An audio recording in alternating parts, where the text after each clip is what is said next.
বড় করছি সবাই কিন্তু আমরা যারা অংশগ্রহণ করতে না পারছি তারা কিন্তু অবলা।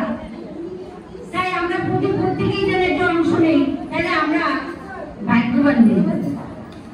আর যারা আলোচনা করেছিলেন আমি পাঠাইছি কয়েকজনের কাছে যে আমেরিকা একবার কি করছে ওই বিশ্ববিদ্যালয়ের গির্জা সেখানে করছে যাদের 50 বছর বয়স 50 জনকে বলছে আপনারা প্রতিদিন এই গির্জায় আসবেন আর প্রার্থনা করবেন আর চলে যাবেন।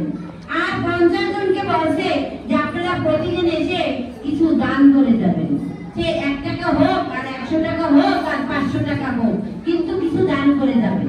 এখন ওই যে নির্দেশ করে দিয়েছে, হ্যাঁ ওরা ওইটা করে যাচ্ছে যে দান করতে। আর ওই 50 জনে বলছে শুধু মন্দিরে আসবেন, প্রার্থনা করবেন, গির্জাতে প্রার্থনা হয় তাই প্রার্থনা করবেন, আবার বাইরে যাবেন, কর্ম করবেন। 50 বছর যাদের বয়স।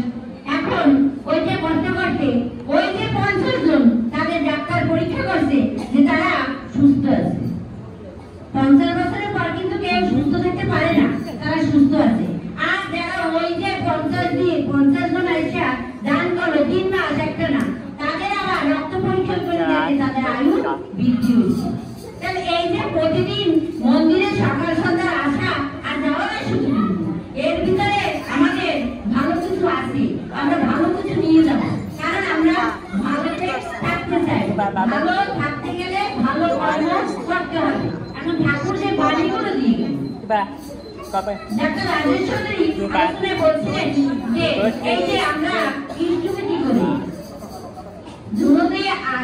ইষ্টভূতি সম্পর্কে আলোচনা করছেন, এই যে আমরা ইষ্টভূতি করি, হ্যাঁ বাধ্যতামূলক করে দিয়েছে, কারণ তার প্রতি ইষ্টের প্রতি টান গজানোর জন্য।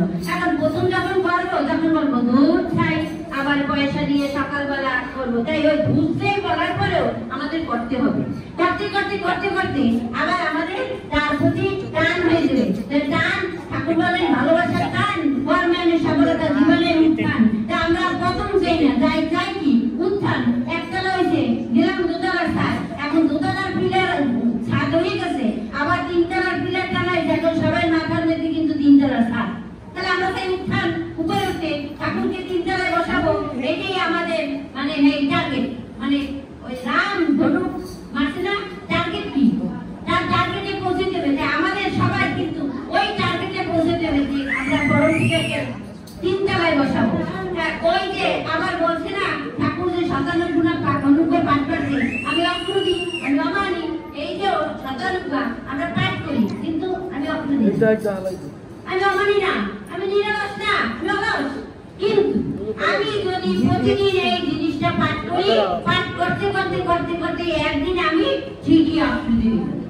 তাই ঠাকুর এটি কিন্তু আমাদের বেড়ে নিয়েছেন। তাই ঠাকুরের সাথে যুক্ত হয়ে যদি ঠাকুরের কর্মগুলো আমরা সঠিকভাবে পালন করতে পারি তাহলে আমাদের ভবিষ্যতে উজ্জ্বল। আর আমরা যদি না করি তাহলে আমরা সেই অধঃপতনে যাব।